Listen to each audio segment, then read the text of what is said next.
මම කිව්වේ නෑ රුපියල් 100ක්වත් වියදම් වෙන පින්කමක් හොඳේ. අතීතේ තියාගමු අඬලා වැඳලා කිව්වා හාමුදුරුවනේ එළියට ගිහිල්ලා මේක කියන්නලු කවදාවත් අනුන් හින්දා අපි කාට හරි ගැහුවොත් අනුන්ට ගහන්නේ නේ.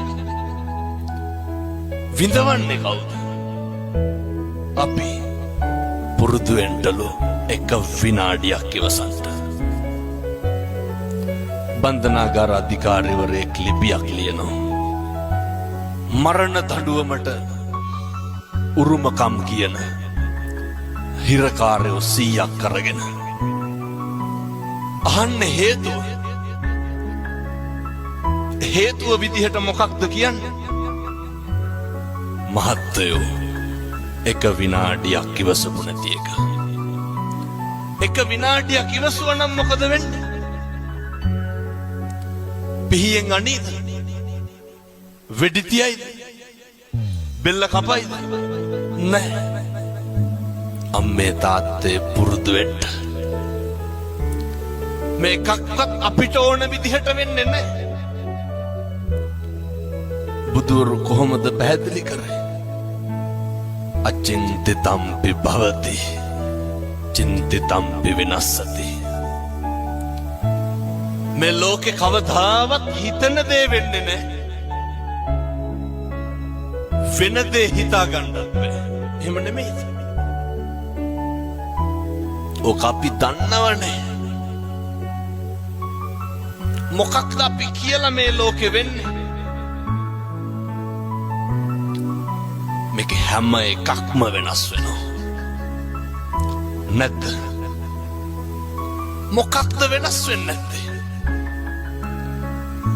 දරුවෝ වෙනස් වෙනවා. කියනවා නේද? බැඳ ගමන් පවුල් දෙදරනවා කියලා. එක මේකේ හැටි. මේ ලෝකේ හැම එකක්ම වෙනස් වෙනවා නම් අපි නඩත්තු කරන අපේ ළඟම තියෙන වස්තුව මොකක්ද? අපේ ඇඟ, අපේ ශරීරය නේ. මේ කෙස් ටික වෙනස් වෙන්නේ නැද්ද? මම මේ කියන්නේ බාහිරයේ පැත්තකින් තියලා අපිට ඕන විදිහට ඕක තියාගන්න පුළුවන්. කවුද ඇමරිකාවේ පොප් ගායකයා අවුරුදු 100කට විතර වැඩියෙන් ඉන්න හිටියේ?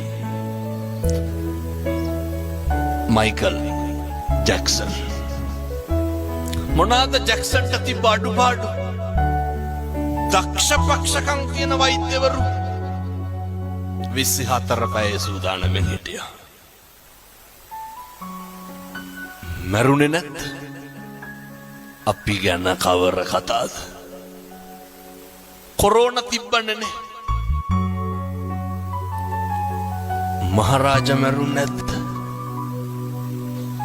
මොකද සල්ලි නැතුවද? දඩබ්බර සල්ලිකාරයෝ මැරුණේ නැද්ද?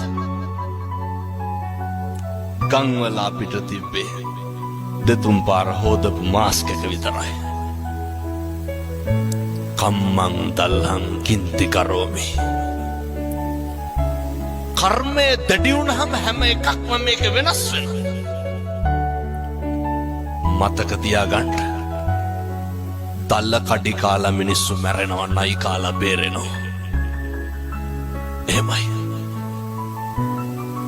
අපේ කියලා අපි තියාගෙන හිටපු අපේ මේ